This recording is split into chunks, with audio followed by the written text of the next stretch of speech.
When the Unity management first revealed their new pricing plan, you could say that they were engaging us, the community, in negotiations. And they began by employing the anchoring technique, a term often used in bargaining. This involves making an initial offer or demand that is either exceptionally high or low. You know, that move where they throw out an offer that's either sky high or dirt cheap to set the tone, setting the negotiation starting point to some extreme. In response, we're left trying to haggle from that extreme starting point. By setting it as the starting point of negotiations, the other party has no choice but to raise or lower from that point. We are tricked into thinking that their offer is the default, and we can only inch slightly away from it. Unity initially presented an offer that included installation fees, which sparked outrage among the entire development community, and even garnered widespread attention online. People were furious, practically grabbed their pitchforks to show that this was unacceptable. Following this substantial backlash, Unity is now revising its offer. They haven't yet made this public, but it's been reported on.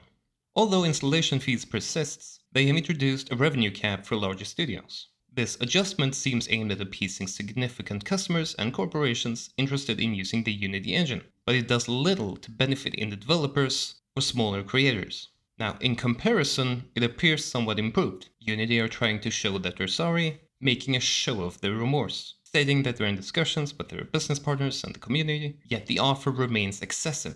It remains absurd. We have not moved away from the initial anchoring point, and their offer remains unjustifiable. It is in fact predatory. The contention is having installation fees at all, not who checks for installations. Now they won't make the installation checking software themselves, but instead rely on the developer, which just means that the developer has to do it, or Unity might question the validity of the number of installs. They're trying to shift the goalpost to have us focus on details, when counting installations is the actual problem, and what needs to be removed entirely. They haven't yet released this plan. They might change it slightly, and if they do, we all need to know that it's bullshit, to put it bluntly. Don't let this fool you. Do not be swayed. This is exactly why people say that the trust is gone, why it can never be regained. They are still not serious about the pricing. They are not even negotiating seriously. We can anticipate their further minor adjustments to the pricing plan, while staying close to their original anchor. However, this approach is far from sincere. In fact, it's quite offensive to receive such substantial backlash and respond with changes that don't even scratch the surface of the initial problem. Management probably doesn't even think it needs to when they earn money like this. As such, the resistance is increasing. I mentioned AppLovin in my last video. This company is a direct competitor to IronSource.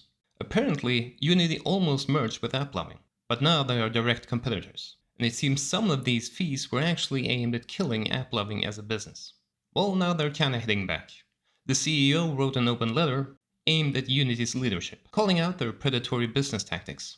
Then they wrote a guide on how to move your projects and assets from the Unity engine to other engines, like Godot, and an open source migration project to migrate tools and assets to other engines like Godot or Cocos, which will certainly come in handy for a lot of people right now.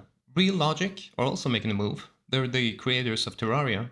Real Logic are making a huge donation to Godot, becoming a sponsor with $100,000, while continuously donating $1,000 per month moving forward. As more developers move to Godot and more money is invested, I think we'll also see more contributions to the source code. People want the engine to do certain things, and it will have to adjust to accommodate. More people means more progress.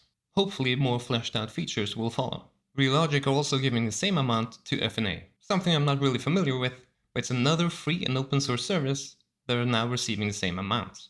I also want to say sorry.